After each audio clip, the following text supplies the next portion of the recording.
we will recognise a Palestinian state as a contribution to a proper peace process at the moment of maximum impact for the two-state solution.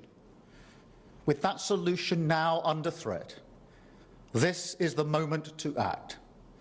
So today, as part of this process towards peace, I can confirm the UK will recognise the State of Palestine by the United Nations General Assembly in September, unless the Israeli government takes substantive steps to end the appalling situation in Gaza, agree to a ceasefire, and commit to a long-term sustainable peace, reviving the prospect of a two-state solution.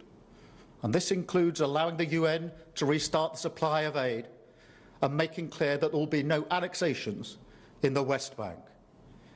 Meanwhile, our message to the terrorists of Hamas is unchanged and unequivocal. They must immediately release all of the hostages, sign up to a ceasefire, disarm, and accept that they will play no part in the